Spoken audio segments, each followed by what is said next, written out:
All right. We are back with another show here.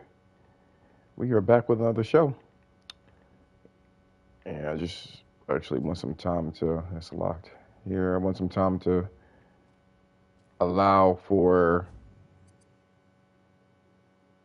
what the fuck? Try this again. I want some time to allow for some people to come through. Give it like 5 minutes.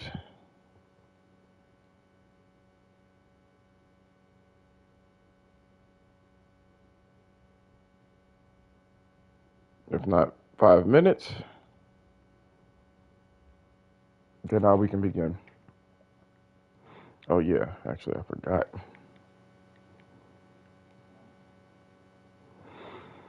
When it comes to broadcasting and shit like that, I gotta do this thing.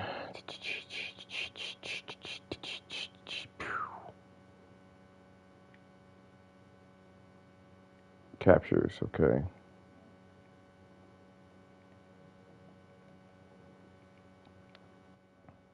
Right now, I am playing Dreams.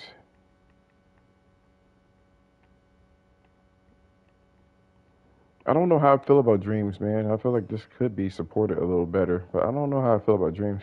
Before we begin, all right, they say,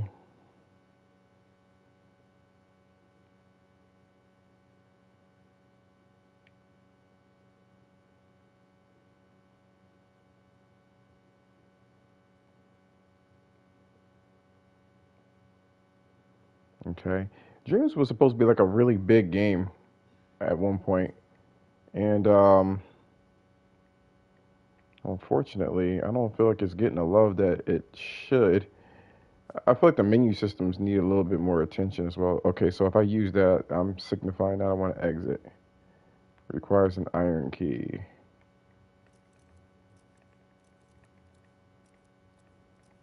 All right, kind of weird.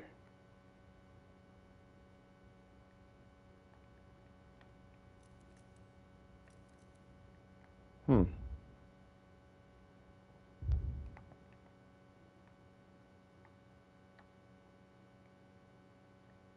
They don't really allow me to do anything else. That's irritating. Gear up.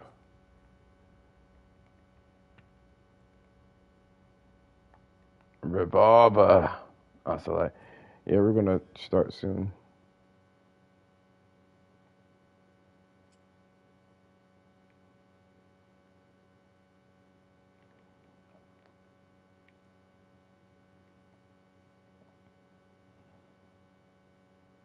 I'm trying my best to.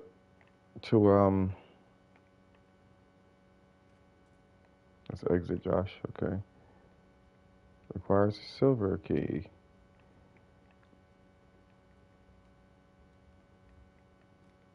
Sir. Oh, okay. Okay.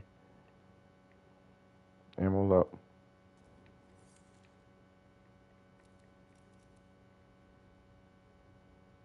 Um.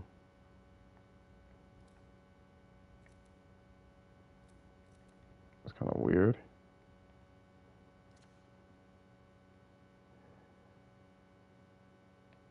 Oh, you gotta fucking reload it?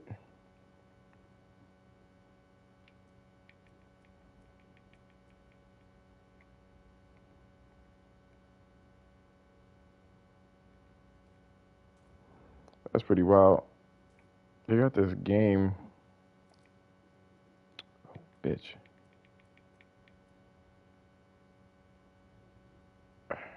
How do you close it?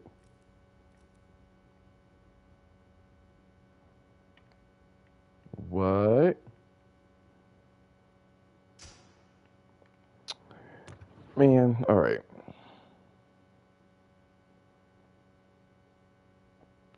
So you get out of here, you get out of here. We're gonna start. Yeah, it's not that much. That's pretty cool. Look, look, look, look. It was bullets down there. That's crazy. We said like crazy.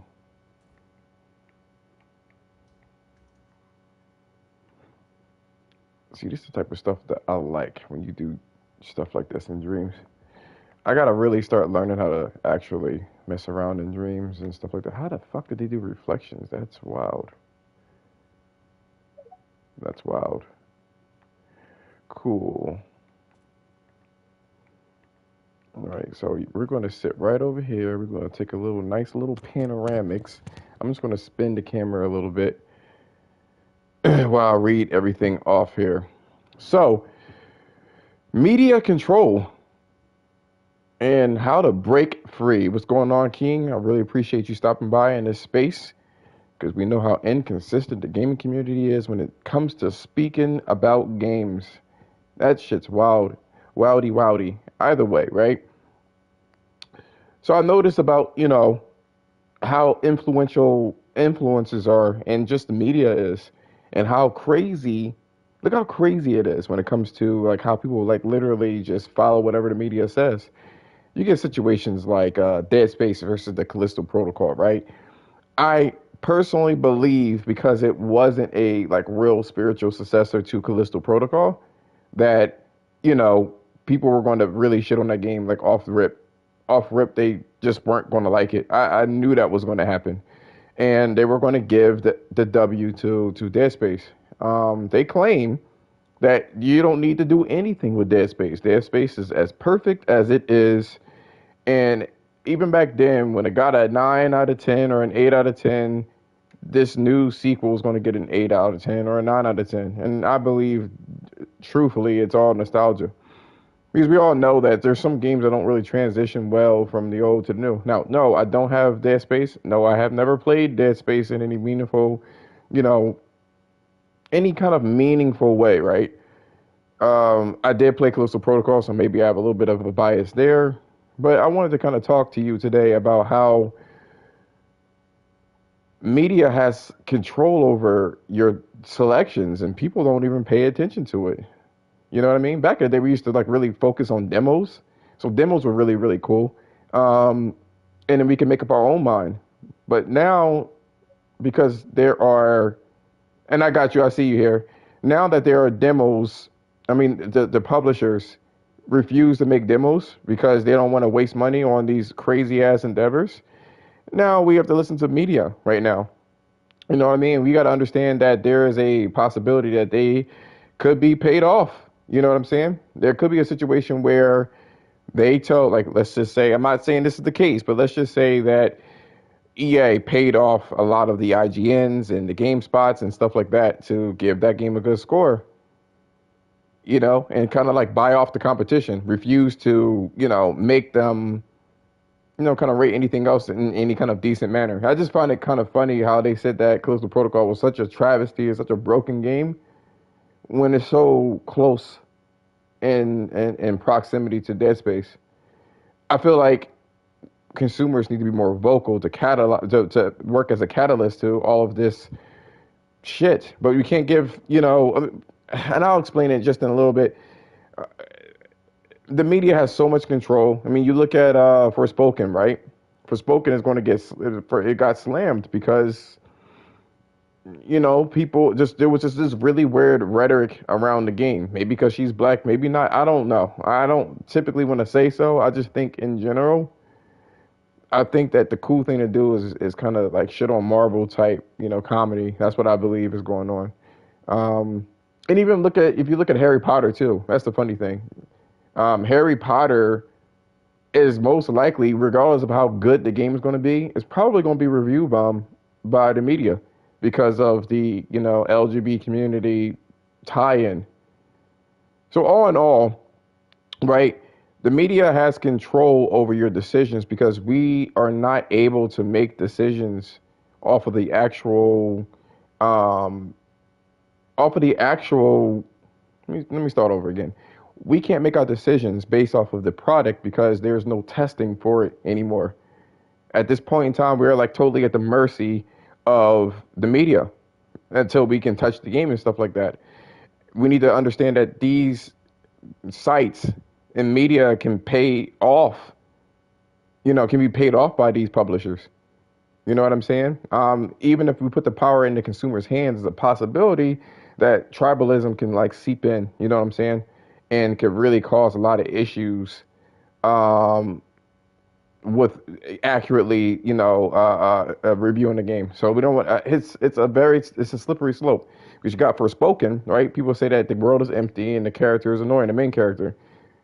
But then again, most people are vocal say that the game is really good. The people that actually play it, the consumers. But then you look at Horizon Forbidden West, and they say that the main character sucks, and the world is still empty. So I don't know. It's a very, very difficult thing to actually talk about. I don't know. So I'm gonna let in King, and we're gonna discuss this.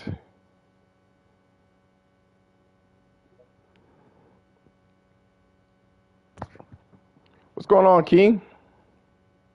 Hey, how you doing? I'm leaving work right now, and I'm traveling on some back roads, so forgive me if I start to find or if I cut out.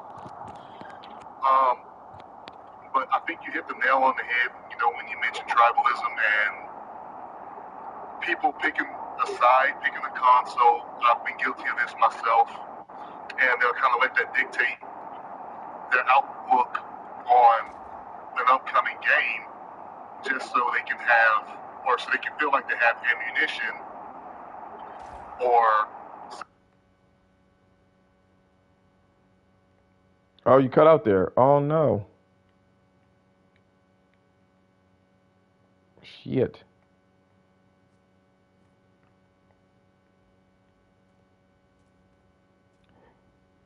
Damn it! I wanted to hear what he was gonna say.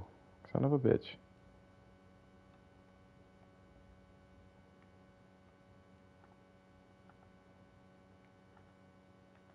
Let me see if I can get him back in there. That sucks.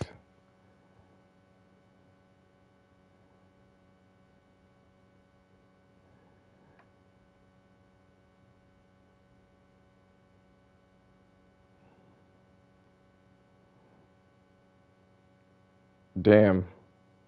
He cut out. Oh, that sucks. While that's happening, let me go ahead and fix some of my sound issues here so you guys can kind of hear whomever is in sound and vibration. Okay, so it is on. All right, so he's gonna log out and log back in. Now I should hear him. What's going on, new joiner? So I'm gonna let him do his thing, and we're gonna basically have this kind of conversation here. So one of the things that I was actually stating is that how I feel like people don't really think for themselves. That's the crazy thing about people in today's day and age, man. They really don't think for themselves. It's the craziest fucking thing. It's like it's there's too many opinions to sift through. And so what happens is that people are like literally like, oh, can somebody please sort this shit out for me? And we've ended up giving the media way too much power, way too much power. And that's going to ultimately hurt us, like honestly. That's going to ultimately hurt us. We used to have demos back in the day, you know what I'm saying? When we actually had when a game came out, maybe we'd see some previews in the magazine or whatever the case is, and that was okay. That was okay. We used to have like little demos, and these demos will give us a vertical slice. And yes, I do know, according to developers, they claim that demos are very hard to do and they take development time away from us. And, you don't understand how hard it is to make a game, you know, and make a demo and stuff like that. But I feel like this gave like a pressure to these developers to make them do what they need to do. Oh, we got another person. Gamer MD. What's going on, Gamer MD? What is going on in the hood? What's up, brother? How are you? I am just fucking around in dreams. I figured this is the time, like when I do podcasts, I got like an assortment of games that I could just dick around in while I'm actually having a podcast conversation and stuff like that. Yeah, absolutely. No, I think that one of the things is there's been this almost like attack on the education system in this country, and Ooh, you're there's a getting deep concerted now. effort, right, to make people lose the ability to think critically, to have a decreased quality of education. Because think about this, right? You go back to look at our parents. When our parents were in school, the quality of the education was so good that you could go out with a high school diploma and get a job. Mm-hmm. Now, at minimum, to get a decent kind of job, quote unquote, you need to have basically a master's degree. Not even a bachelor's degree really gets you where you need to go, depending on, certain fields, right? And I think it's because they don't want the general population to think critically, right? Because if you think critically, you'll be critical of what? The government, the legal system, the medical system, all these types of things, because these systems were put in place by when and by whom for whom. So, I think that the point you're making is valid when it comes to, and that permeates through everything, right? It includes game journalism. Like when we were kids coming up, the way that the games were shown, there may be like a once-a-year showcase, and there'd be demos that you could play in like magazines or whatever. There'd be discs that you could borrow, that type of stuff. And everything has been, I don't know, they've moved away from so much of that. And it just seems to me like there's this, they're pointing the dart towards mediocrity. They want the majority of the people to be controllable cows so that they can get along with whatever agenda they want, which is, make the money at the expense of people and not have people have enough knowledge in how to combat that, how to fight that, how to, prevent themselves from being taken advantage of. So just kind of, my 2 cents on where I stand on some of that. That's an opinion that a lot of people from Twitter cannot stand, right? You do know that, right? Like your fellow. There's the brainwashing that occurs that is by design, right? Like it's designed specifically to get people to feel some kind of way and to overwhelm them into complacency. Because that what you just mentioned, right? I know and I didn't expect you, not you in particular, but I didn't expect anyone to get kind of like deep into it. I try to do like game level stuff because it's just so uncomfortable for a lot of people to really kind of have this conversation. And I never understood for the life of me why it was so uncomfortable. It's like it's uncomfortable to disrupt or disturb the system. You know what I mean? It really does feel like the Matrix. Honest to God, it does. And I don't want to kind of like use that shit, but people, I remember watching the Matrix back in, '99, and these people will fight to keep this system going. They will literally fight to keep it going. They cannot have you disrupt the system because it's like labor to think for yourself, and it's a shame. So I'm the whole debacle, right? With and again, I'm not picking up Forspoken.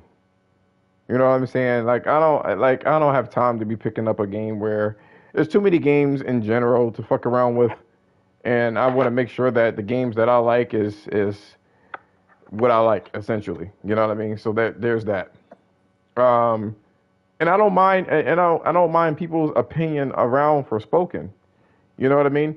But when it's so, oh my gosh, it's so deep because like when you see a situation, right? When it comes to like this Forspoken, where all of the reviewers programmed everyone, whether people had a tribalistic agenda or not, to say that Forspoken, the main character, right, was so insufferable and annoying and cringeworthy, which I don't know what the cringe is. You know what I mean? Either. I mean, she's not, like, I personally, like, so I played the demo. I didn't care for the demo. However, the game is better than the demo. The demo was only, like you said earlier, a vertical slice of the game. Is it a must-have that I have to play today? No. Is it a game that I will eventually play? Yes. When am I going to do it? Probably when it goes on sale for, $20 or $30, right? Like, it's got a 9 to 12 hour main campaign. I've got other games right now that I would rather play in lieu of that, but it's an interesting enough concept that, I'm going to check it out. But I mean, I don't know, it got into a really weird, I agree with you, it was the weirdest set of criticisms for a new IP that I've seen in a really long time. So I concur. I don't think that it's about the main character being black. You know what I think it is? And I'm not saying you said that. I'm not saying that you said that. Because on one side you got this agenda where people are like, oh, you know what I mean, I want to fight for, fight against oppression, right? So this Hogwarts game, which I'm going to discuss as well, you shouldn't buy this game because they're telling you that, they're not they're not for the, LGBT and stuff like that, and they're fighting for that one, and then all of a sudden when it comes to a black character, it's like, she's annoying. So I don't think it's that. I do think that people are being trendy and too cool for school. And so anything that kind of seems like the popular, such as like Marvel movies where you have that type of comedy, I feel like on some real shit, like that's what it was. That's what it was. They're like, oh my gosh, she sounds just like a Marvel character. You know what I mean? Oh, she's making quips, and it's just so easy. It's low hanging fruit to say that you're above that because now it's popular and you want to go against the grain. But on the flip side, I mean, you have also people were programmed to say that it was cringe, and I was like, they played a few like parts of the game where it was supposedly cringe. And I'm like, that's no different from any Marvel movie I've ever seen. And no one complained about that shit. So like what part is cringe? You want to know what's cringe though, right? Mm. Is a lot of shit that they do in anime. And a lot of shit that they do in RPGs. But see, look, so here's actually a point that I have about that. Whenever you've got a genre, some of the cringe is built into the genre by design, right? Like it's, think about this, like the cartoons that you watched when you were a kid, a lot of those, if you watch them now, you're kind of like, oh, God, I used to like this. Like, why did I watch this? And it's like, because your sensibilities have changed and you're more sophisticated and you're more advanced and your palate has been expanded and broadened and things like that.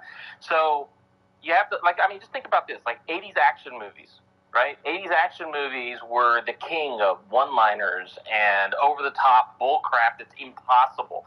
So much so that we still, to this day, use meme GIFs or GIFs, depending on whoever you're speaking to, of the, certain scenes and things like that in those movies when we're in social media. So it's, I always give everything a pass in regards to that kind of stuff. So I'm kind of like, is this a genre thing or is it one particular isolated incident that's sticking out like a sore thumb that really sucks?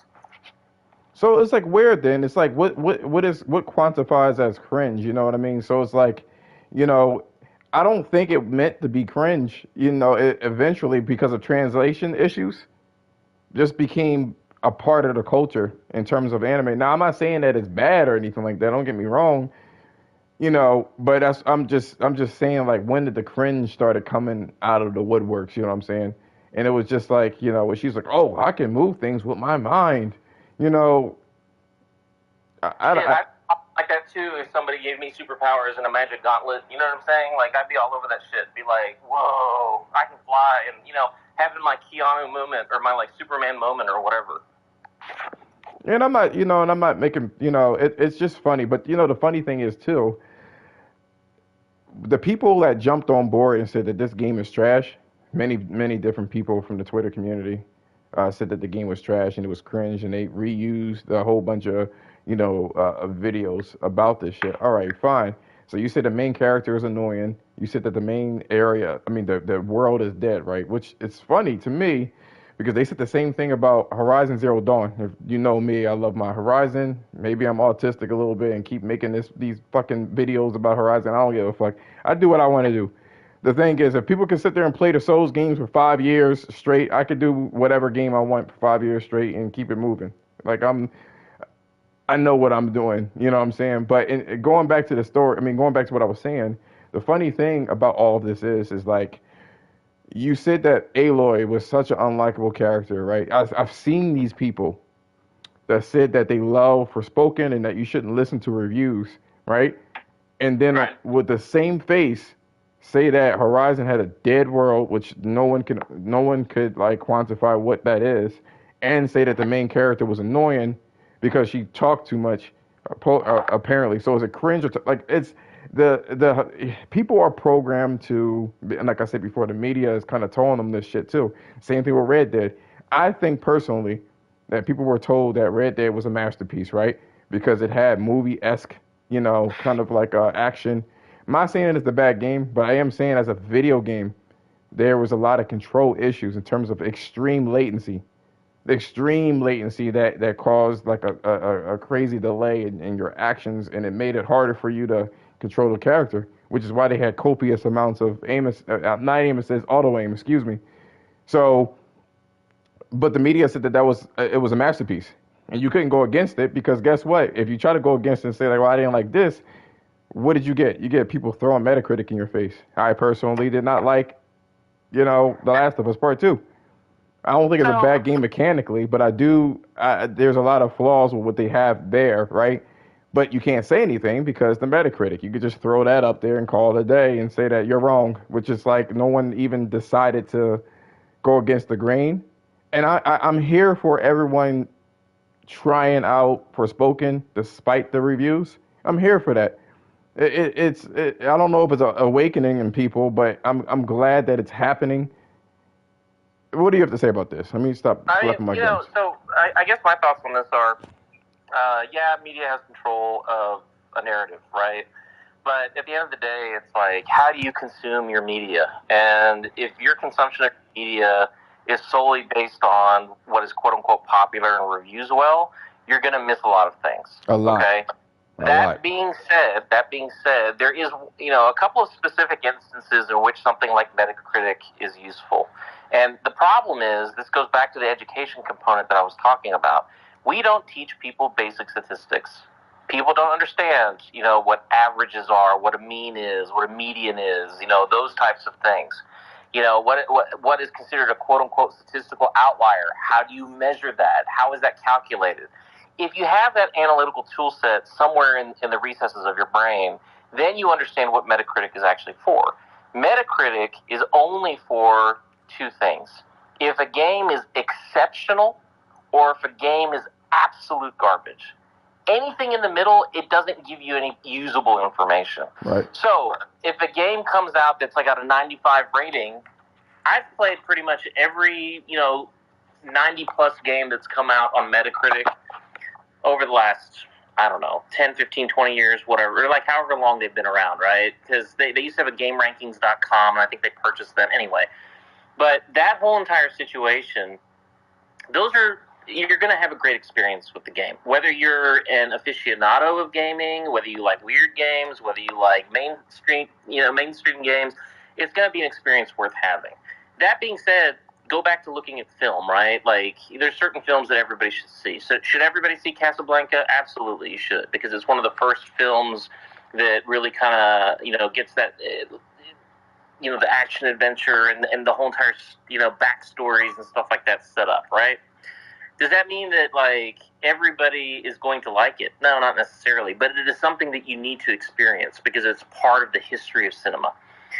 A lot of the games are kind of the same way. There may be games that, like, we're going to experience this particular game, not because it's the best game ever, but because it's going to teach you something. It's going to give you some insight into another game or a genre or whatever. And be like, this is the first instance where X, Y, and Z happen. And I think that people... it's the difference between the mass consumer versus the person who's actually like a student of the game, gaming as a genre, right? Like for people like us who are the hardcore gamers that sit there and we talk about it and debate it, we actually have very specific tastes in terms of what games we like, why we like them, and we can explain that away. Just like a film buff is the same way. They're like, oh, I love Dr. Zhivago because of X, Y, and Z. So when it comes to this kind of stuff, it's like, Forspoken is a game that me, as a critical gamer, who, I'm like, look, this is a game that I do want to try out, but I don't have to try it out right now. And I definitely don't have to pay full price for it right now, because it's not something that's just, burning a hole in my pocket. Is it on my radar? Yes. Is it something I'm putting up, on my bulletin board and say, first opportunity you get to check it out, it's worth checking out. If a friend's got a disc, borrow it, if that type of thing. So I think it really comes down to how you consume your media. If you're just a straight-up mass media consumer and you only go by game ratings and that's it, you're going to miss out on some stuff. If, on the other hand, you talk to your friends and you have a network and you've got, a group that you interact with, and then you use these other tools like Metacritic, et cetera, in the way that they're meant to be used, then you become a much more informed consumer and you can decide and have more nuance in your decision-making, especially when it comes to when you purchase a game and when you play a game. Because all of us have a backlog. Why do we have a backlog?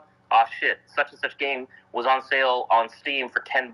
Normally it's $70. I absolutely picked it up because I do want to play it, but I'm not going to play it now. And so, that's kind of what my 2 cents are on that. Got a question for you because I want to get into a deeper conversation regarding, like how bad our education system and parenting just completely collapsed. I mean, there's a YouTube channel where they'll ask very basic questions such as like, who was involved in the Civil War, and they'll say some shit like, "Oh, the French," and it's like, "What the fuck are you talking about?" But bro, like these are whole adults that have voting privileges. You know what I'm saying? So there's that. With that being said, right, the whole Harry Potter game, right? What's your take on that? Well, it's interesting, right? Because you have to look at the people that are involved. So part of this is, number one, J.K. Rowling and her stance on trans rights. She's what they call a TERF, which I don't even remember what the acronym stands for. But allegedly, yes. They're folks that don't consider trans women women, but they believe in women's rights. So they're feminists, but they don't consider trans women as women, and therefore they don't get to take advantage of being a feminist. Something along those lines, right? And so that's what she said. They took that, then, the trans folks, a lot of people got super offended by that, and it was, whether it's rightfully so or not, because personally I'm not trans, so I'm not going to try to, step in and say, well, you should or should not feel a certain way, because however you feel is valid, right? Like, if that offended you, then that offended you, no problem, right? And so there's a large group there's a movement within the trans community that's like, hey, we need to boycott this game. And this game needs to be boycotted because of J.K. Rowling's stance on trans women. So then that's the basic black and white. This is where the gray set in, because you've got a studio with several hundred people who put their blood, sweat, and tears directly into this title. Some of the creators of this title are trans women. And, the whole entire situation of, did J.K. Rowling have anything directly to do with this particular project? And the answer to that is no. Yes, she had created the IP. Yes, this is within her universe, but she has no direct involvement at all with this project. And that's where the gamers are getting squished, because they're like, look, we want to support the developers. We want to support the a new IP in terms of having a Harry Potter open world Harry Potter game. We want to support the trans and LGBTQ folks that are involved with the creation of the game. And then so you've got another group saying that that are like, no, you can't do that, because ultimately this all goes back to J.K. Rowling. And so, yeah, it's a complicated situation. I think that, ultimately you have to make the decision for yourself whether you want to play the game or not play the game, and, whatever your stance is on that, because there's no clear-cut black and white answer for everybody. See, but let me cut you off there. I think there is a clear-cut answer. No. There is a clear-cut answer per person. But let me finish. Let me finish what I'm saying.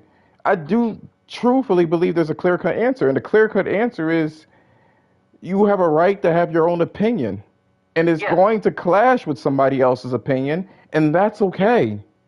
Yes. That's okay. Yes, I agree with that. Not everybody is going to agree with you. And what she ended up saying, what men cannot menstruate, is not hate speech. That's her belief. Where's the line, right, when it comes to someone's opinion and then offending somebody, and then it becomes dangerous?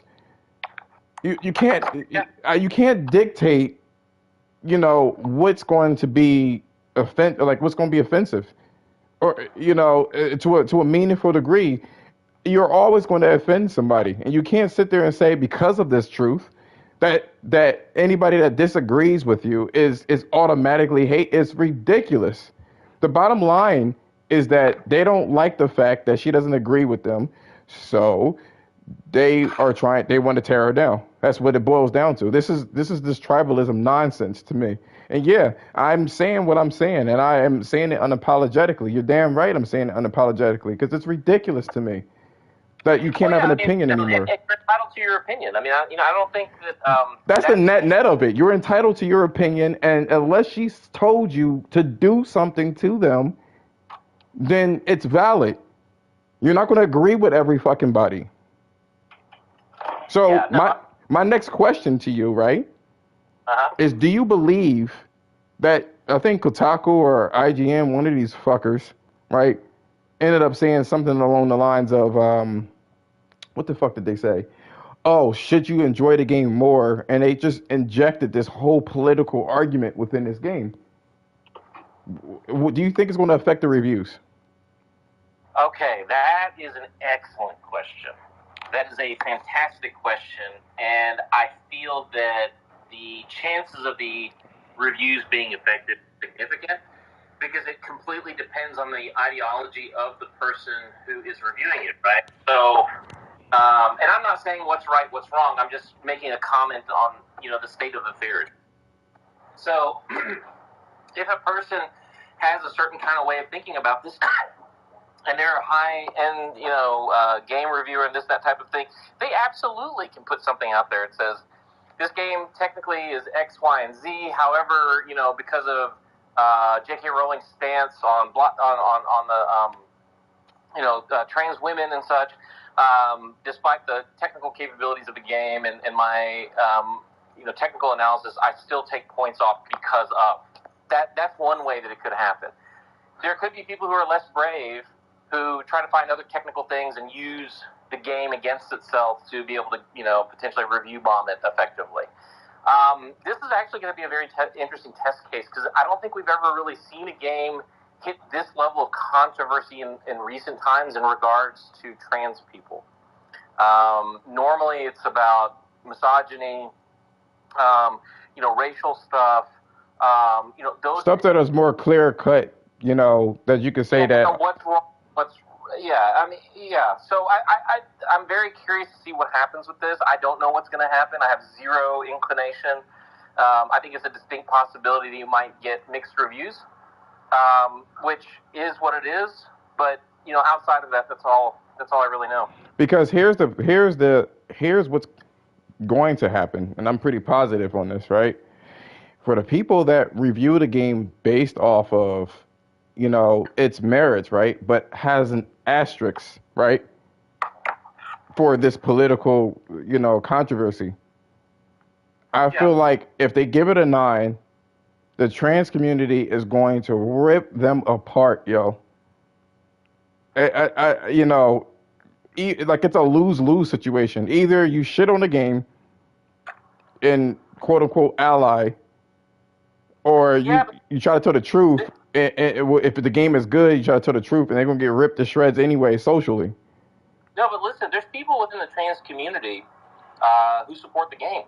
Yeah, I know this. I know this. I just believe, personally, that they are going to be overshadowed by the people who are looking to have a bone to pick.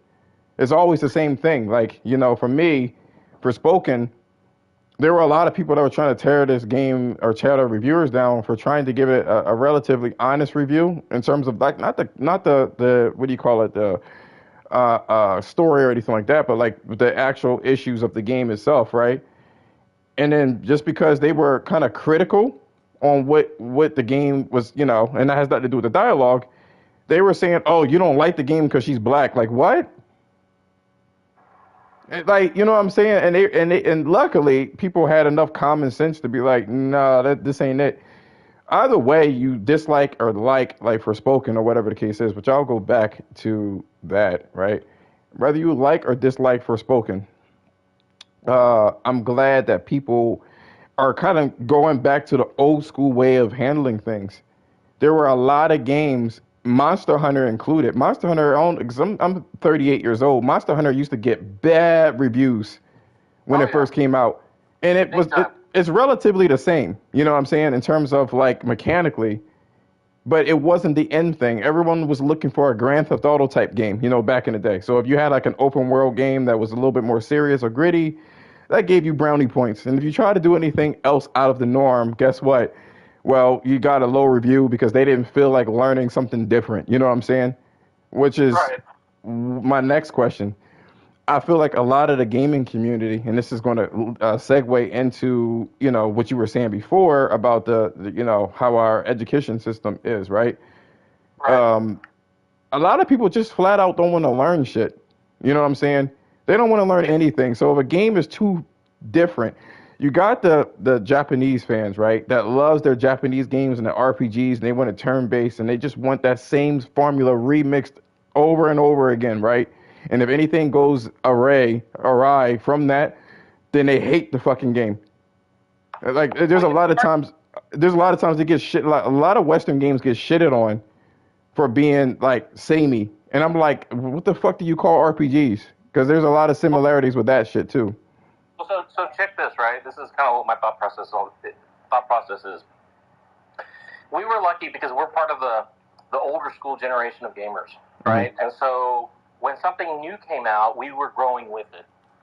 People who, let's say, started gaming 16 years ago, 18 years ago, right?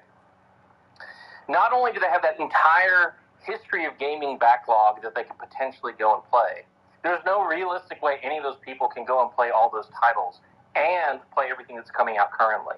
In other words, everybody's spoiled for choice. So what happens to a kid when you take them into a candy store? They start crying. They don't know what to pick because there's too many options. Can't make any decision. Yep. Exactly. And so there's a decision paralysis that comes, and so that comes off as folks just being like, fuck it, I just want to play this game. I'm not going to try to get into all the minutiae and the details and the backstory and the history and the whatever that led me to this point. And so that's what I think is happening, because it's like it depends on which generation of gamer you're talking about. If you talk to the OG folks, because we were able to grow with the entire industry, and the people who are running the industry are our age or maybe a little bit older, then, it's our peers that are basically creating all of this content. And it's our interests, our shared interests, the cartoons we grew up with, the movies we watched, the music we listened to, the art we consumed, that has all led into the creative juices and the milieu upon which all these games are being created, right? And so it's like we're at a distinct advantage compared to the new generation, because the new generation doesn't have the historical reference, and because, we still had decent education when we were growing up. As time has progressed, every grade level that comes up has a worse and worse education compared to the previous. Generationally, it's gotten worse over time. So they have the disadvantage of a poor education with the disadvantage of this huge, effective historical backlog, and the decision paralysis that comes with that. So it becomes a very difficult place to be. The funny thing is, right, you can't teach an old dog new tricks. That's one of the memes or whatever the case is for older people, right? Which I do believe it's very difficult for somebody, and that's one of the reasons why they stick to what they know. We already know that there was an absolute dominance in Japanese culture when we were young, right? Mm-hmm. And then they had a lot of trouble making games during the PS3 era. A lot of these Japanese companies actually, kind of like combined. I forgot what the term is. I don't know why it eludes me. But they combined to make, other companies because they were sinking essentially. A lot of fucked up things that happened during the PS3 era. And so during their time of recovery, Western markets started to do their thing. This when Assassin's Creed came out and right? So those games comes out. And that leaves people that were kind of used to that type of game feeling like left out. They're like, oh my gosh, man, I'm so tired of these Western games with these bland stories. And it's like, you don't even want to absorb or take in a story that is unique from Japanese culture because that's too much like work, like my mom used to say. You know what I'm saying? It's like that's too much like work to understand another story. So you're used to the same Japanese tropes with the main character that doesn't say anything, or amnesia, or being teleported into a fantasy world, and you're like, bro, that's so good. But when you get a different type of story, I don't like this because it's that, or the mechanics are so alien to you that you say that it sucks because you don't want to try. You know what I'm saying? The mechanics of a different game. So let me give you an example, a food example, right? you take somebody to a French restaurant or a Japanese restaurant, someplace that they've never been before, and they are used to eating like Taco Bell and McDonald's. And then all of a sudden you put something in front of them that they've never had experienced. Their initial response to what's presented to them can often be disgust, revile. They may revile it. They may just be like, no, I'm not going to taste it. I'm not going to try it. And then with gentle coaxing and like, hey, try this and tell me what you think. If you like that, then, work your way into it. In other words, if you have almost like a guide of somebody who can kind of like help you along the way, it becomes more palatable and you're willing to take that risk. I think a lot of people feel like they're in a situation where it's very daunting to try something new, especially when it's so far out of their comfort zone. And, that type of situation happens in gaming as well. So a lot of times it's like, well, what am I playing? I'm playing Fortnite. Why am I playing Fortnite? Well, all my friends are playing Fortnite. And that's the only game they know because they were 13 years old when Fortnite came out, and that's all they've ever played. And they don't want to feel, they don't want to feel bad about, they don't want to lose, right? So they don't want to have the learning process where they may suck, So they're like, absolutely not. I'm not going to play it. On the flip side, right? The older gamers don't want to try Fortnite either for a lot of reasons. A lot of older people are really cynical. So when something is popular, they're automatically going to be like, what, I'm going to go somewhere else. I tried Fortnite recently, right? I have my gripes with Fortnite, but one of those is not mechanically, right? Mechanically, that shit is solid as hell. You know what I'm saying? So it's not that. You can't say it's a shitty game. It's like automatically, it's a free-to-play game. It sucks. So it's like, no, mechanically it's great. You may not like the practices, and that's okay. But you can't say that it sucks. That's one damn thing for sure you can't say. It doesn't suck mechanically, and that's why it makes its billions of dollars. You know what I'm saying? On the flip side, it makes people not want to try any other game when they invested so much time. I had a space and a show last week about this where, games are kind of overly complicated to make sure that you don't leave and feel left behind. You know what I'm saying? Like if you have to learn the mechanics and the mechanics make you jump through hoops, you're not going to want to jump through hoops again for another game. So you just stick to where you are at and keep it moving. They try to anchor you into a particular title for sure. Yeah. And that's the gameplay for a lot of these corporations and companies. They want to make sure that, because I noticed when I was younger, and I would think am I getting older?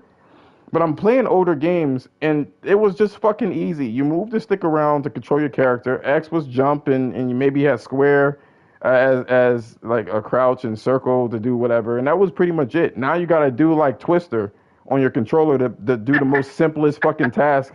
And I'm like, but why though? And I'm like, as a person that takes things and tries to make it easier and refine things, even in my job, I just find it ridiculous when UI systems are overly convoluted and convoluted. It's like, what is this? What is this? And it's annoying. You know what I mean? So, right? Because there's a whole other parallel movement that's going on in terms of accessibility and allowing people to play the game the way they want to. So we went from simple controls to very complicated controls to now allowing people to deconstruct the controls exactly how they want to play. And so I'm very happy and very supportive of all these studios who are giving accessibility options, because you may find that the original control setup does not work great for you, even if it's not necessarily that, you have a difference in ability or something like that, but you prefer to play a certain kind of way, and now you have that option. And I think that, we've kind of come full circle, so to speak, and now it's very granular how you can bust out the controls, everything from color blindness options to special controllers that now, not only does Microsoft have one, but now Sony is also producing one. And so I think that's fantastic. I mean, it's a really, really good thing, allowing people to play the way they want to. And I think that argument is going to go by the wayside to some extent. Then it becomes just an issue of you don't want to learn, basically. Like you don't feel like customizing. But my thing is this, right? It still needs cleaning up. You know what I'm saying? And for the people that it's weird because there's a developer's vision. You know what I mean? And the developer would need to compromise his vision if he wants more people to play his game, i.e. Souls, right? There's no easy mode for that one. It's just a regular fucking, you just play it, and if you can't do it, the fuck well, which is what I particularly prefer, right? Not everything's going to be for everybody. It's just that's how I live reality. Not everything is for everybody. It's just that's just what it is. You know what I mean? I'm not trying to have samples of everything in life. You know, some things jive with Yeah. you, some things don't. But it is nice to have these options. I just think it needs to be sectioned off. So like they need to make two versions of the game, right?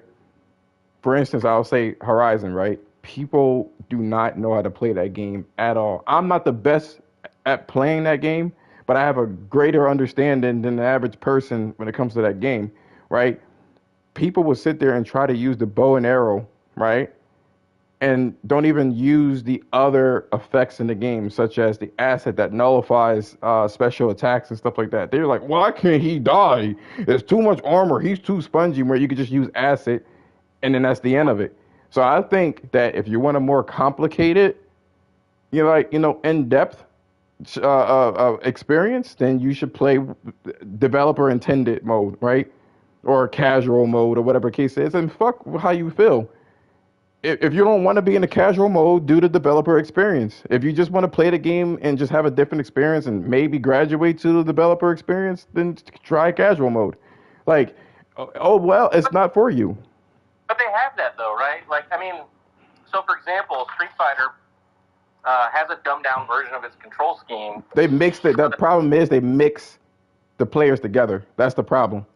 Well, because they want to make sure they have the largest possible player base. Oh, I know. I'm not saying I'm aware of what they're doing. I'm saying not to mix them together.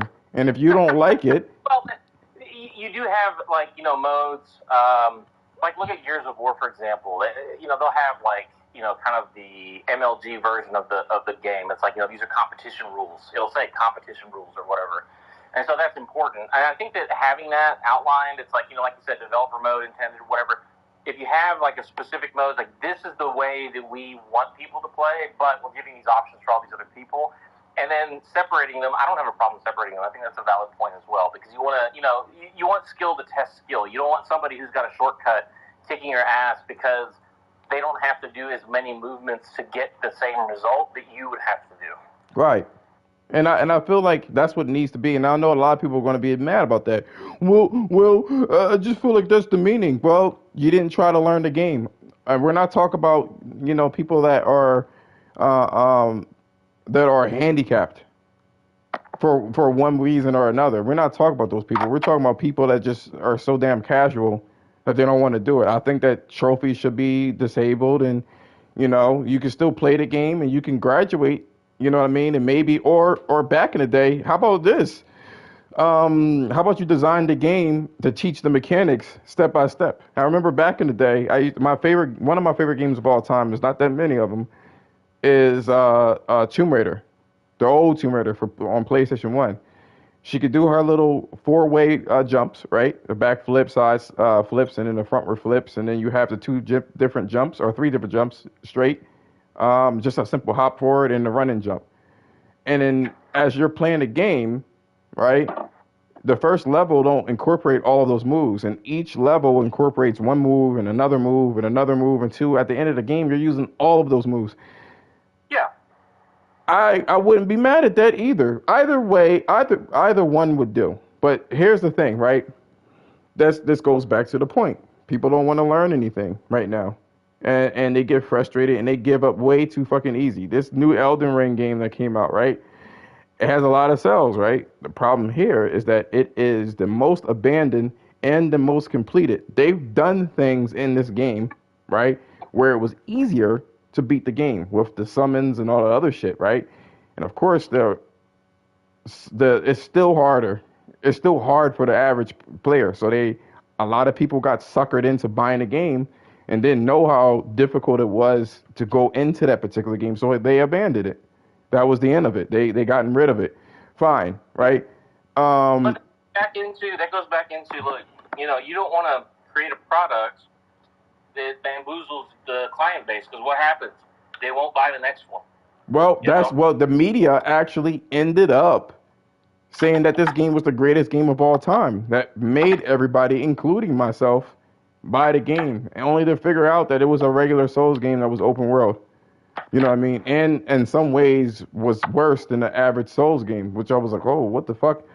You know what I'm saying? Because of this. Now, cool. All right. Now we're going to bring it back to the media.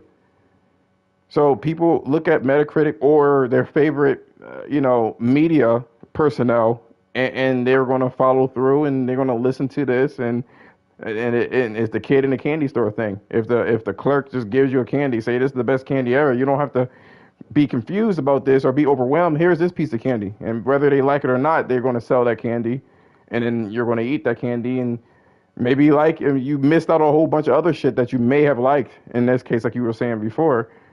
Um, on the flip side, right? There's people that have agendas.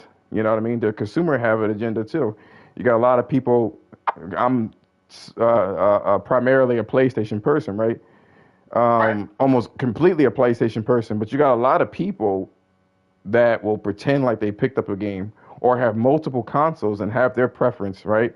Maybe they like PC, but they don't really explore all of the features of the PlayStation or Xbox or whatever the case is. So when there's an exclusive that comes out, for some reason, because of tribalism, because you know what I mean, they picked the console to not be left behind, but they truly don't like it. And I've had friends that do this. They picked the console, really didn't like it. They still like whatever they like, whether it's PC or Xbox, or in this case, there's a lot of people that like the Switch. And there's nothing the Switch can do wrong for these particular people. There's nothing that they can do wrong.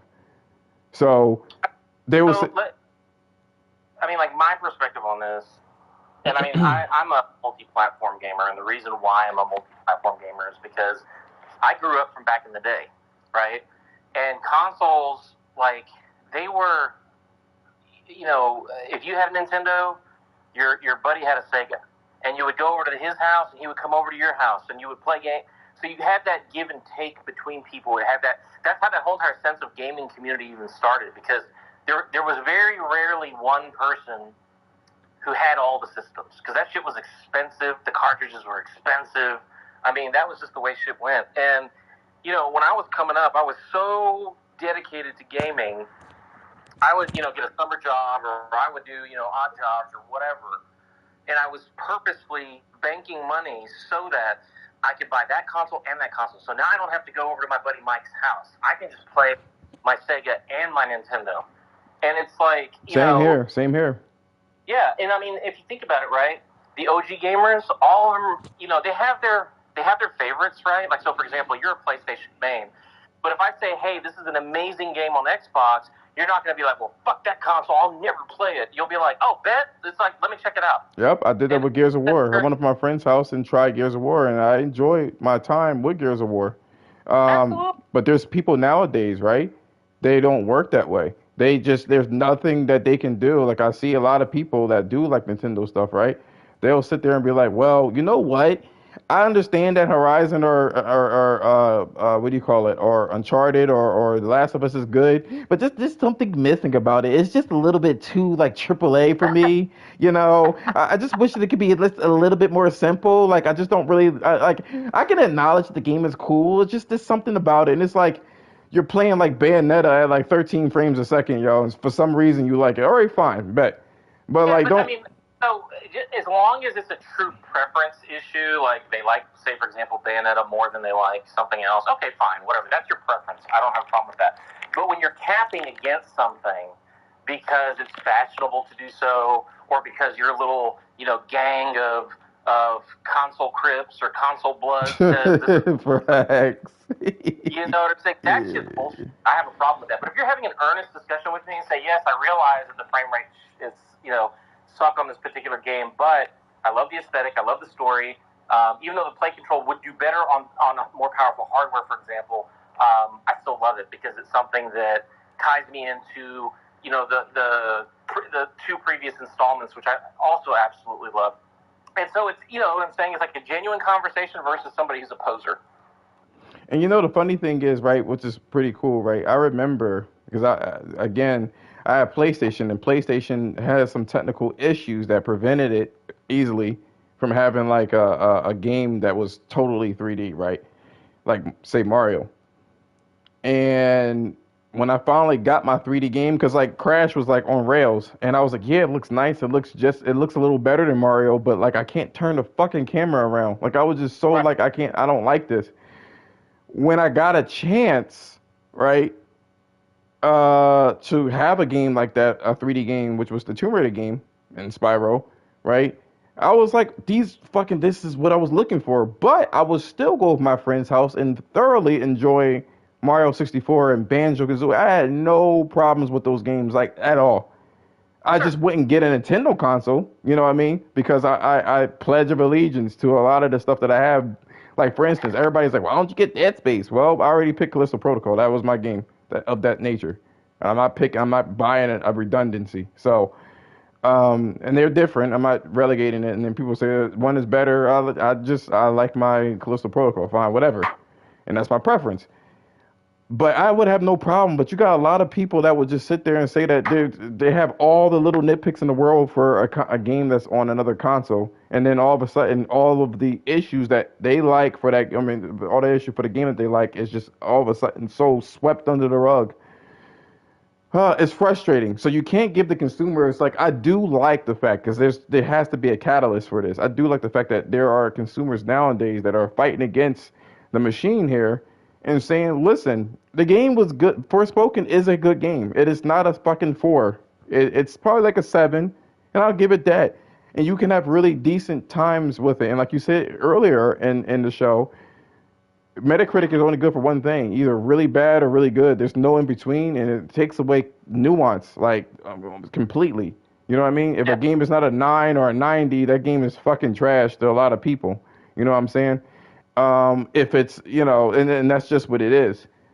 And people throw this around. A lot of the PlayStation fanboys do this shit too.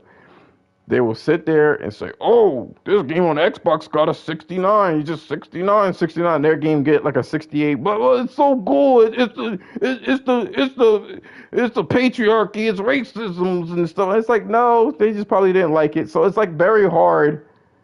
It's very very hard to kind of figure out what is going on because the media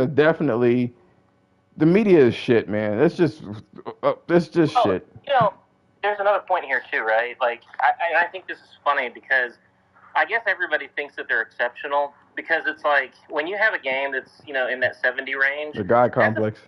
that's the average, right? Like it's not good, it's not stupendous, and it's not horrible. It's average. So think about all the crap you watch on Netflix. How much of it is just kind of like, yeah, it's all right. I watched it. It wasn't that bad. Whatever. It doesn't. You don't get heartburn about it. You don't get mad about it. You kind of go through and you're like, yeah, I enjoyed it. It was all right. It was worth the price of entry. People have to realize that they themselves are also mostly average. There's very few exceptional people. That's why we pay attention to exceptional people. So when an average person says they don't like an average game, I'm like, okay, all right, But you're average. You know what I'm saying? Like it ain't like you're doing anything that your opinion, right, is not that deep. You know what I'm saying? And your taste is not that fucking deep. It just was a whole travesty in general with what media does, and we need to break free from this shit, yo. We really do. I love to see it. I love to see that people are like, yo, I do like this game and its flaws. That's what most people should fucking do. You know what I'm saying? Period. I mean, I think what it is there's this expectation that every game has to be perfect. And if you think about it, right, like go back to the NES days when you're playing TMNT or Battletoads. There was shit that like went sideways on you, and all of a sudden it's game breaking, or you can't pass a certain part of the thing, and it's like, oh, tough shit. That's just the way that it goes. And I'm like, damn. It's like that's the type of stuff that we grew up with, and then all of a sudden it's like people are like, I mean, they have zero tolerance for anything other than perfection, and I'm like, that's really rich when you yourself are not perfect to expect perfection on every single little thing and not being able to say, you know what? Yeah, it's got a little bit of problem here, but overall, not bad. I mean, we don't go to Michelin star rated restaurants every night. There's some nights where you're just like, I'm going to cook at home, or I'm going to order out from the local, Chinese joint. You still got your sustenance. You still made a turd. And at the end of the day, it's You enjoyed it. Like if I make my own burger, right? This is what I'm gonna do. See, I'm black. Fuck it, right? I'm not gonna buy some hamburger buns. I'm gonna get 2 slices of fucking bread, to make a fucking burger. I am not paying no specialized fucking bread. I'm not doing it. And I mean, I'll make a mediocre sandwich, you know what I'm saying, when it comes to a burger. And I usually enjoy it more than what I would pay out there. You know what I'm saying? I've had, Jake's Burgers in Texas and shit like that. And it's some of the best fucking burgers I ever had. But guess what? When you have certain circumstances, sometimes you're not looking for a grand old time. And I think that's another thing too.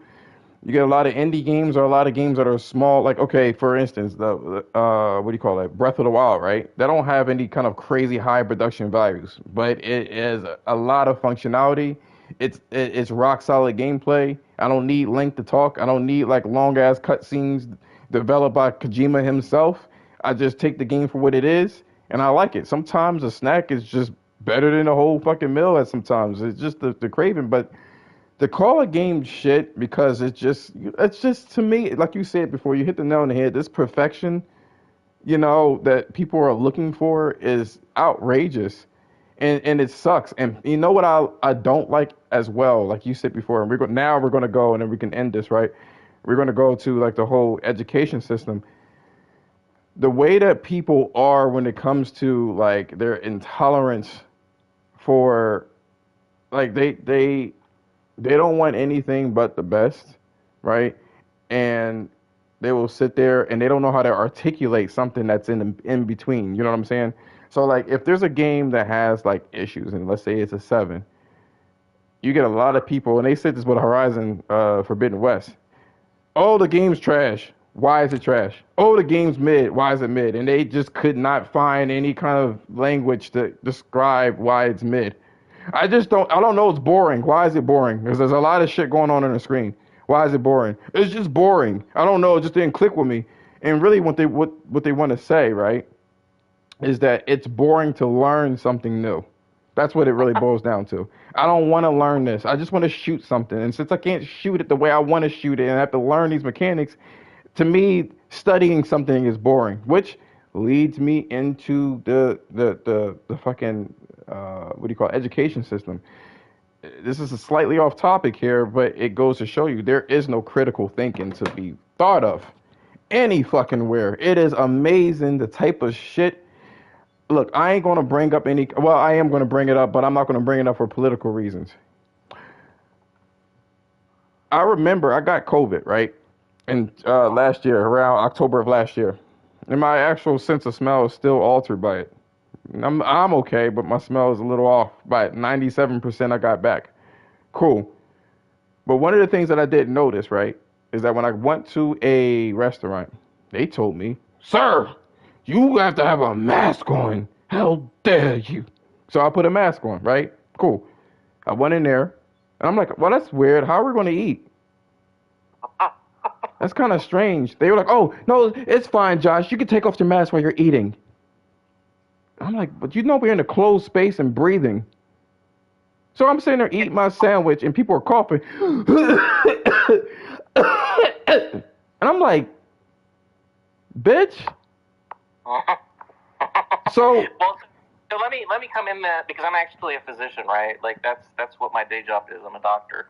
And I work in the ER. And in this particular instance, I just literally laughed my ass off when they started passing those rules about, well, you can go to a restaurant, but you need to wear a mask. But you can take your mask off while you're eating. I'm like, are you fucking kidding me? It's an airborne virus. As soon as the mask comes off, you have the potential of being infected.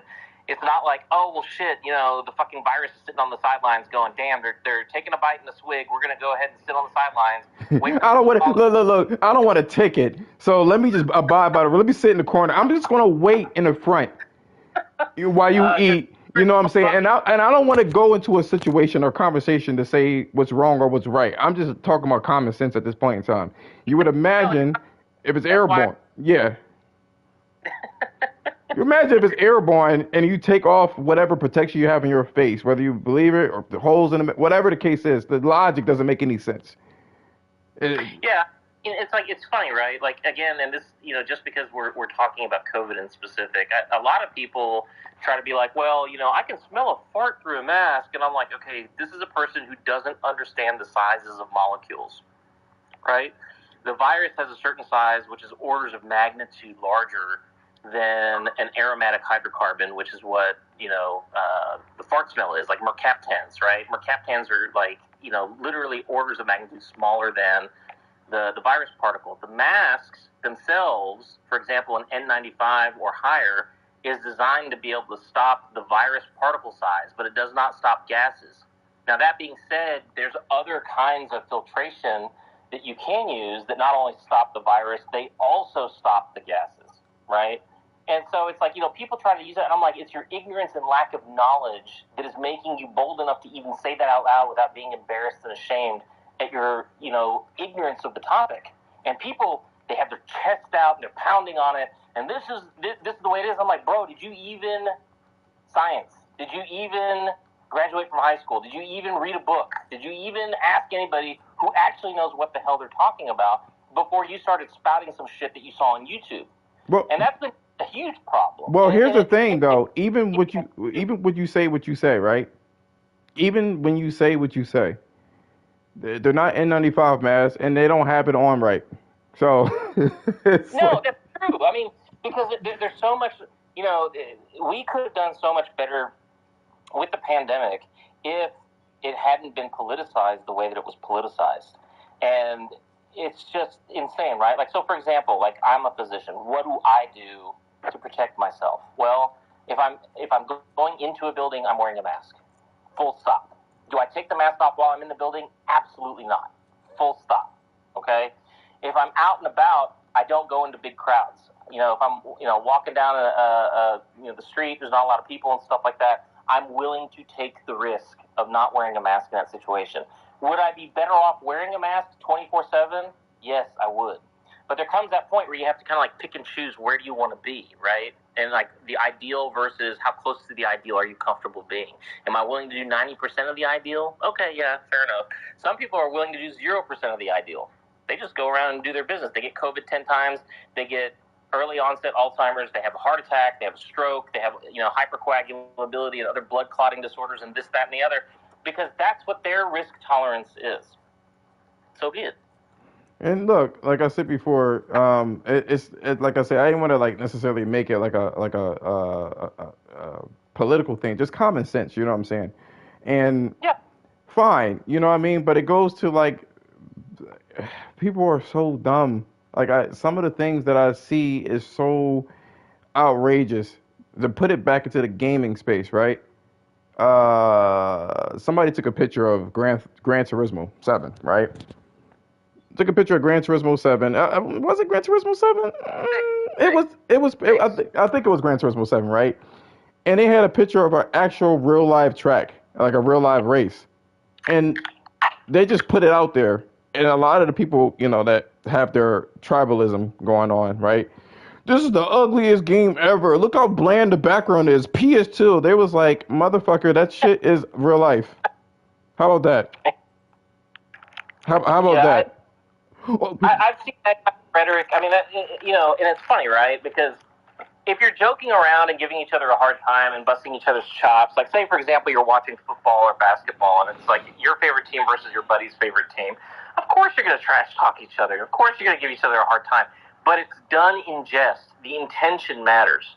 When somebody comes out and says something ignorant like that, it's kind of like, are you even using your eyes? And the problem is, you've got people who will take that at face value and say, yeah, look at that. The foliage is bad. The fucking whatever is the level of detail in that scene is low, blah, blah. And I'm like, bro, it's like until somebody sat down, created a still image, and pointed it out, you didn't even know that existed. There's too many people, and I'll end on this note, right? There are too many people that will sit there, and this was such a good conversation, man. Like I've been waiting to find people that will be able to articulate what's happening, you know what I mean, all together in the gaming space. It just sucks that people are just so fucking stupid. You know what I mean? Like, no one wants to do any kind of research as to what they want to talk about. They are the loudest fuckers online and have no fucking information whatsoever. They run with it. Like, a lot of the shit with, like, okay, you got the Digital Foundry epidemic, right? Where you got Digital Foundry that says, and this is all academic kind of analysis, right? And they'll sit there and say, like, listen, this game under these crazy ass circumstances, like I have to throw a smoke grenade in a tall like patch of grass and wiggle all around the fucking smoke, right? To get the frame to drop to get the frame rate to drop a couple of frames. Right. And the PlayStation 5 dropped 1 frame more or 2 frames more in this crazy ass situation, or the Xbox was at a lower resolution, or whatever the case is. And then all of a sudden, as soon as I wake up in the morning, right, and I open up my phone, I get these notifications all over the fucking place talk about the best place to play is this console because look, it dropped 2 frames. And they'll take a screenshot, or they'll take a 2-second video, or they'll take things out of context, all because of tribalism. It is tough to allow somebody like that to just run around with their crazy ass opinion. I mean, I can't take the fucking option from them to speak their mind, but man, people are so like disingenuous, you know? Well, again, there's a lot of parroting that goes on because, say, for example, account that has a large following, that one person says something. Now, you have to look at the motivation of why the person says something, because oftentimes it's to be able to drum up controversy, to be able to gain followers. They're clout chasing, right? Like, that's something that they care about. And so they'll say something controversial. They may or may not actually believe that statement, but because their fan base supports them and believes, if he says it or she says it, I'm going to support it. That's how a lot of this bullshit starts and just continues on. You just kind of sit there and you're like, are you fucking kidding me right now? It's like, are we paying attention to the same thing? Because, like, the frame rate comparison and the resolution comparison in the PC world, we always, and I play on the PC as well. Like, if you look at the ratings on stuff, right? Like Radeon or like the AMD graphics cards versus NVIDIA graphics cards, and they'll be like, well, these are effectively the same. There may be like 4 or 5 frames difference between the two. It doesn't even register because it's over like 120 frames a second. So can your eye tell the difference between 124 and 128 frames? No, it can't. I mean, if it does, it's so like, it's such a fleeting moment. Who the fuck cares? You know what I'm saying? It goes to the point, and that's an excellent point. In that particular instance, that's the frame rate that happened, and maybe there was some other process going on in the background. Maybe you had some process running in the background off of a different application altogether that had nothing to do with the game. It was taking a certain amount of resources, and therefore that put a little blip in there. All those types of options are real. Which driver are you using?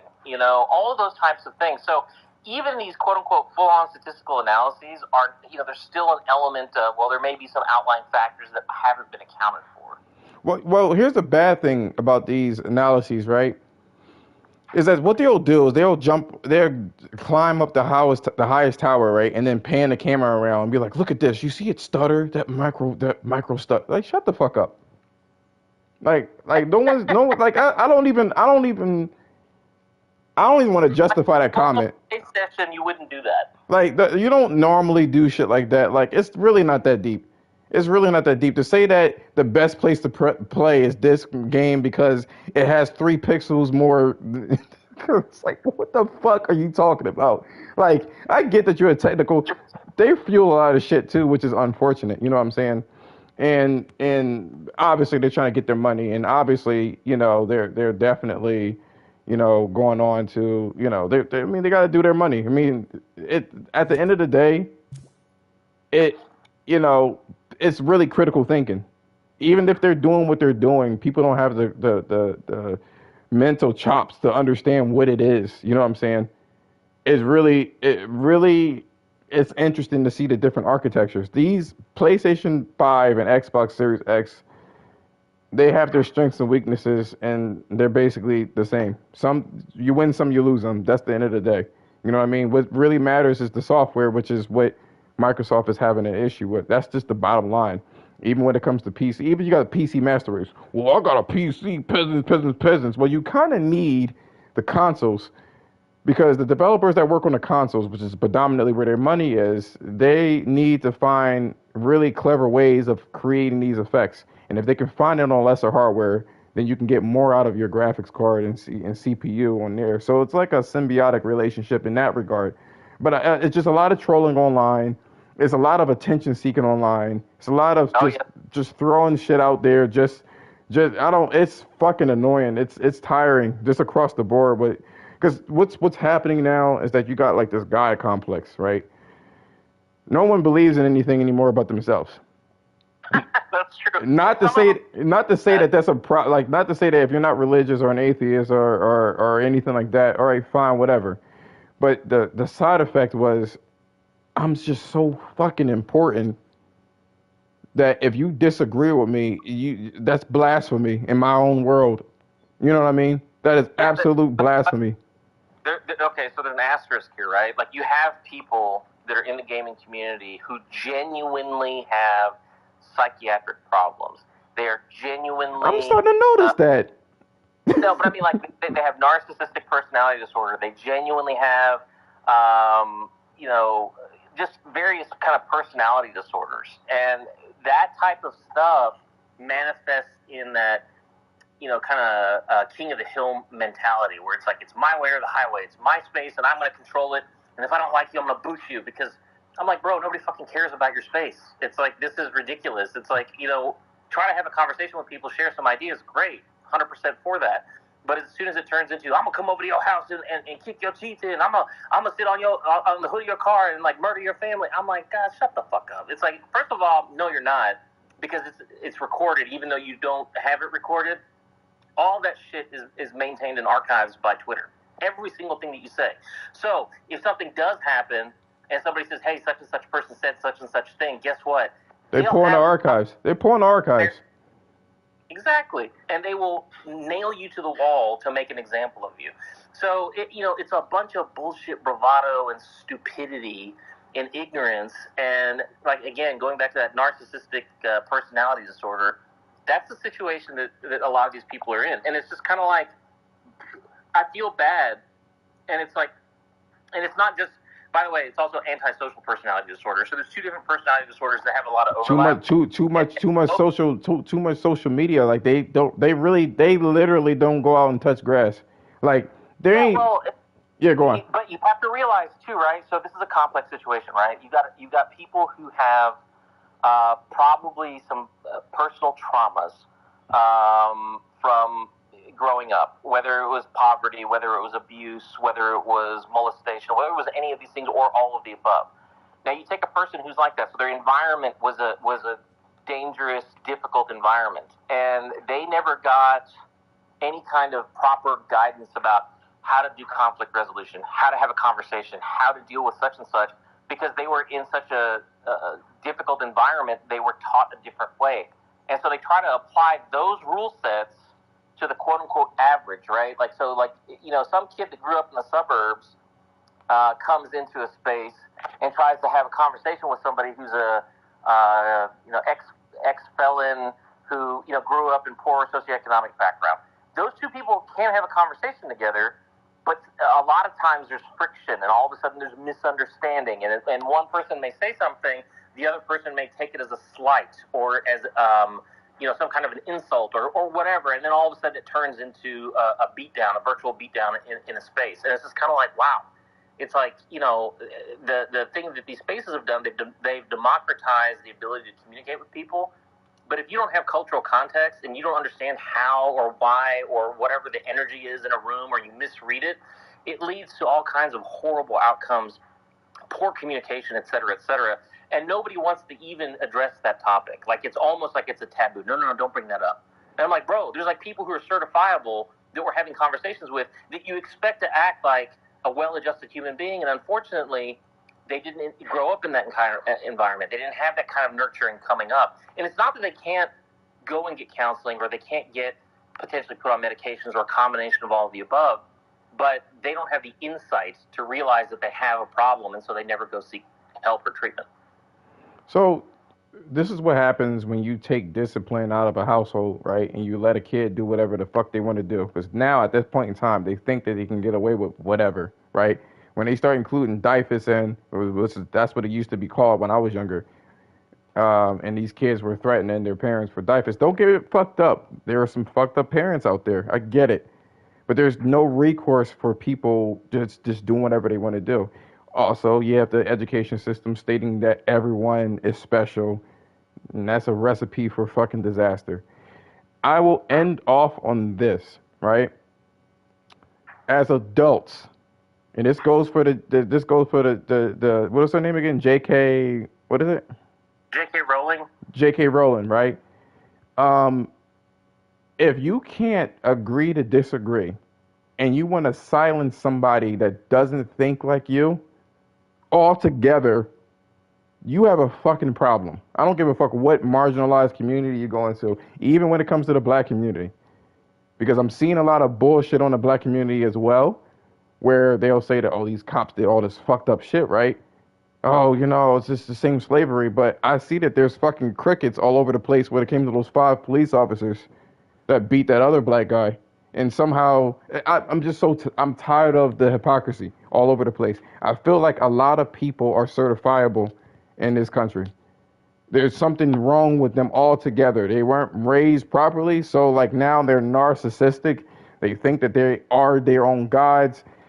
There are a lot of people that they use a social media platform and they see people that communicate with them and maybe agree with them, and they take that in their head and just think that, wow, I'm popular. I'm like a president of my own United States. This is amazing. You know what I mean? It's issues. And when I was younger, we agreed to disagree, or we had really good points. Back in the day, we had N64 or PlayStation or Super NES and the Genesis, right? We would say our game is better, or my console's better because we have a better controller, or we had the Sound Blaster. I forgot what the fuck it was. We have the better sound, and we had something that quantifies our purchase. And we would say this, and another person would say we have this, and then we would agree to disagree, and we would 9 times out of 10 play our own games or play each other's games. And no. I think that, like, again, it's like your sports teams. Like, people go at each other, but it's not that bad. Now, occasionally there would be dust-ups and fisticuffs, and people would want to say, you know what, I'm gonna beat you up. Let's go outside, and throw a couple of licks, and then somebody gets popped in the eye, and it's kind of like, ah, shit. Now they're going to go tell their mom and stuff. It's like, all right, don't tell. It's like, just come on over. It's like, yeah, you're right. That type of shit. And it's like, I mean, those are the people that we grew up with. Those were our friends. Those are the, it was just the natural order of things. The problem is now we have proximity, and it's sort of like everybody's in a cage thousands of miles away from each other, and they feel emboldened because a lot of times what they say in the spaces, they sure as shit wouldn't say to your face. Nope. Because all you are is just a disembodied voice and some thoughts.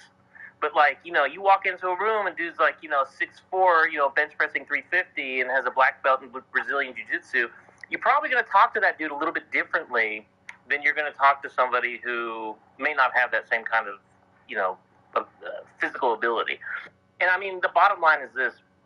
If you're respectful to people, then none of that shit matters, right? Like, if you have a genuine, bona fide conversation, we're exchanging points, agree to disagree, like you said, that's the mature way to handle these conversations, and it's what all of us should be doing. And I applaud you for, mentioning it and bringing it up and encouraging it, because that's something that, we need more of. I mean, the gaming community needs to self-police to some extent and actually put out, like, hey, yeah, I love having a difference of opinion with somebody, but as long as it's respectful and, we can find some common ground and that type of thing. And not everything has to be this, like, kumbaya, yeah. It's sometimes we're going to, it'll get heated because people are passionate, and I get it, no matter what age it is.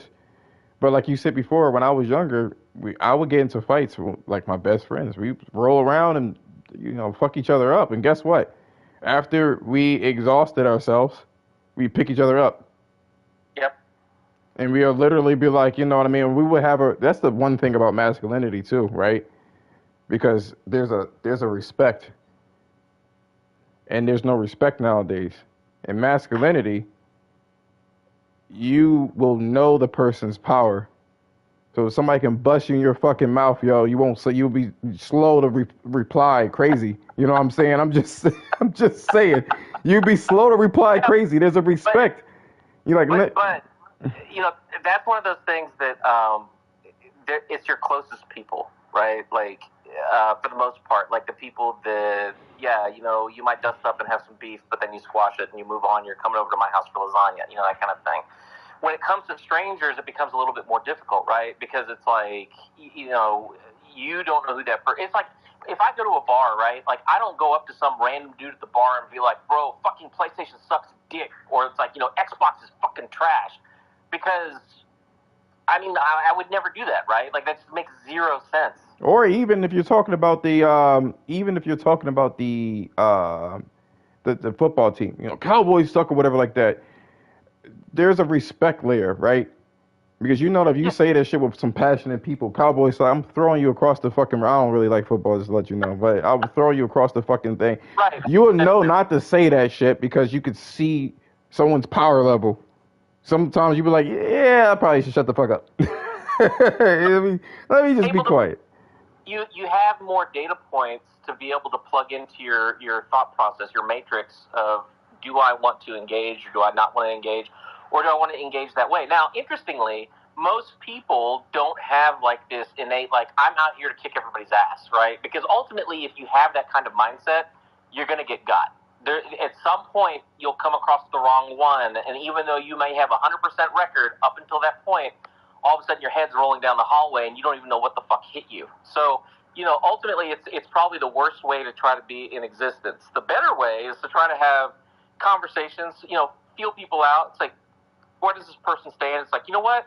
I'm going to talk to this person about these things, but I'm not going to talk to this person about these other things because I know where they stand. And I mean, that's the problem that we have in our politics too, right? Mm-hmm. You look at the polarization of politics. Why? Well, look at all the social media.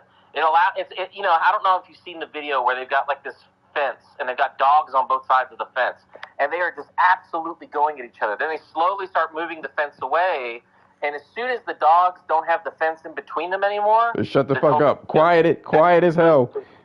Absolutely. Real quiet. As soon as they close it back up again, because even a dog knows, right? These animals know their power level as well. They're like, oh shit, I don't want to go like too ham because he will eat my fucking neck. You know what I mean? Absolutely. And we used to have this ability where you don't fuck with certain people, but like there's so much ignorance. As a black guy, I'm supposed to, and I don't have any kind of allegiance to any side, but as a black guy, I'm supposed to vote Democratic, right? And to be honest with you, Democrats have a horrible fucking history with black people in general. So, and people don't know this. They should know it, but they don't. You know what I'm saying? Learning stuff, right? People don't know. They refuse to learn because they're lazy in their mindset. Yep, and that's what it boils down to. There's a laziness to it, and either that or like you said before, what did you call it? Like about choice and being overloaded with options. You said something. Oh, paralysis. Yeah. Yep. So you got that going on. It's just easier for somebody to do it for you, and we need to start feeling bad for our choices. That's what it boils down to. Like sometimes I bought games and it was a legit L. You know what I'm saying? I wasted money on it and I couldn't return it, or I would return it at a loss. Fine, right?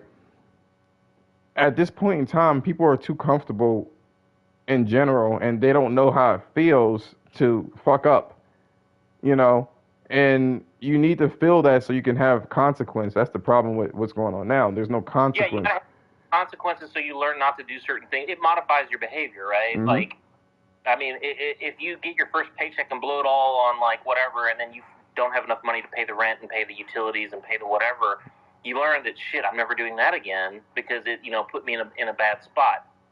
So I agree with you. I think that like, meaningful understanding and learning from your mistakes. Like nobody, like I'll be honest, right? To become a physician, I had to go, crawl up the mountain backwards with like, no hiking gear and shit like that. It was one of the most difficult things I've ever done in my entire life. But at the end of the day, it's like I learned a shit ton of stuff because of it. And everybody has that moment in their life. You have to choose, am I going to make the sacrifices? Am I going to learn from the mistakes? Am I going to overcome the obstacles? Or am I just going to be complacent and give up and fucking, do nothing with my life, right? And it's like that's a decision that each person individually has to make for themselves. And I'm just glad to kind of be that person to at least, and this is not my God complex. I just want people to really recognize, you need to start making decisions for yourself. That's one of my reasons for making the space. Make your own decisions when it comes to a lot of things. No, you're not going to agree with everything I say. That's okay. That's life. That's life. You know what I'm saying? There's going to be things where it's just not going to jive with your beliefs or whatever the case is. You don't have to hate the person because they have different views, because that will be super regressive. You know what I'm saying? That's how racism starts. You know, when you just literally just hate somebody for their different viewpoints. It happened before and it could happen again. I see a lot of racism that has nothing to do with the usual suspects, put it that way, right? There's racism all over the place. So it's just frustrating. I want to say this too. Speaking of games, right? As I was having this show here, I was playing Dreams, right? And Dreams has like this formula where they gotta kind of make the game easy, right? To get into, Mm-hmm. because you have so much choice, right? And you want to hold someone's attention. As I'm talking, this game is badass. This game is called, if you have Dreams, it's called Ace Adventures in the fantasy RPG. 2 players too. This is a badass fucking game, So man. it's somebody created within the Dreams application for the PlayStation, correct? That's correct, man. This is a badass game, man. I would pay for this easy, like a good $15. I would easily pay for this shit. What was it called again? It's called Ace Adventures Fantasy RPG. Okay. It Yeah, is. because I have on my PlayStation. It is so really it- nice. This was a nice chill. It looks ugly as sin, and it's very simple, right? But damn, these mechanics are really cool. It almost feels like, because you have like a dash, kind of like if you play Returnal, you have like a dash to get out the way. It plays like a Souls slash Returnal game, but it's like isometric view. It's like really, it's a badass game, man.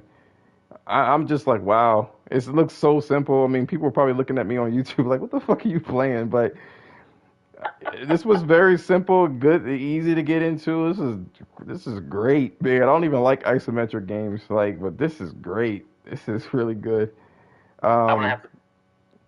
but yeah, it's really simple. No details on the character's face. You know what I mean? They it's just there's like a ball for a head and some arms and legs, and it's like a very simple thing, but it's so nice. This is so good. This is like relaxing, just to kick back and not have to like worry about like complicated, like, you know, unnecessary game mechanics.